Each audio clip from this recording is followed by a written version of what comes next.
விழுப்புரம் மாவட்டம் செஞ்சி அருகே கோயில் உண்டியலை உடைத்து திருடும் இளம் ஜோடியின் சிசிடிவி காட்சிகள் வெளியாகி அதிர்ச்சியடைய வைத்துள்ளது.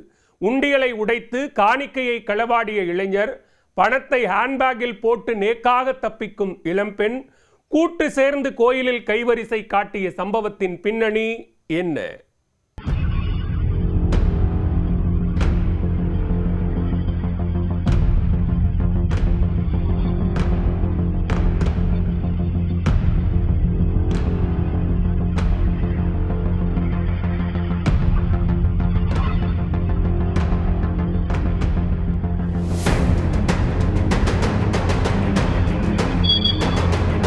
அம்மன் கோவில் உண்டியலில் கை வைத்த இளம் களவான், ஜாடிக்கேத்த மூடி போல இளைஞருடன் கூட்டுச் சேர்ந்து களவாடிய இளம்பெண். உண்டியலை உடைப்பது நான், ஹேண்ட்பேக்கில் பணத்தை போட்டு தூக்குவது நீ, இப்படி கைகோர்த்து களவாடிய ராபர்ஸ் கப்பிள்ஸின் ராங்கு சம்பவத்தின் பின்னணி என்ன?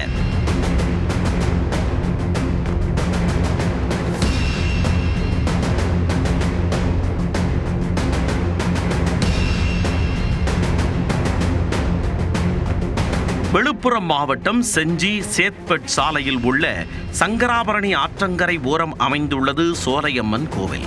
சம்பவத்தன்று இக்கோவிலுக்கு வந்த இளஞ்சோடி சாமி கும்பிடுவது போல கோவிலை சுற்றி நோட்டமிட்டனர். ஆட்கள் நடமாட்டம் இல்லாததை தெரிந்து கொண்ட இளைஞர் உண்டியலின் அருகே சென்றுள்ளார். வெளியில் இருந்து யாராவது கோவிலுக்குள் வருகிறார்களா என வேவு பார்க்க இளம்பெண் காம்பவுண்ட் அருகே சென்றுள்ளார். சரியான நேரம் பார்த்து இளம்பெண் சிக்னல் கொடுக்க பிடிப்பில்லாமல் வைக்கப்பட்டிருந்த உண்டியலை இளைஞர் தூக்கியுள்ளார். கோவிலின் பின்னால் கோபுர மறைவில் உண்டியலை தூக்கிச் சென்று பூட்டை உடைத்துள்ளார். உண்டியல் காணிக்கையை மொத்தமாக லவட்டிய இளைஞருக்கு அந்த பணத்தை எடுத்துச் செல்ல தனது ஹேண்ட்பேக்கை கொடுத்து அப்பெண் சப்போர்ட் செய்துள்ளார். பின்னர் இருவரும் ஒன்றன் பின் ஒன்றாக பவ்யமாக நடைபோட்டு அங்கிருந்து தப்பிச் சென்றனர்.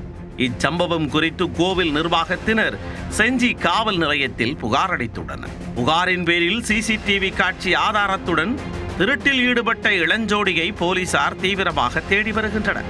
இதே சுற்றுவட்டார பகுதியில் ஆட்கள் நடமாட்டம் குறைவாக இருக்கும் கோவில் உண்டியல் திருட்டு நிகழ்ந்திருப்பதாகவும், அதற்கும் இந்த ராபர்ஸ் கப்பிள்ஸுக்கும் தொடர்பு இருக்குமா என்ற கோணத்திலும் விசாரணையை நடத்தி வருகின்றனர்.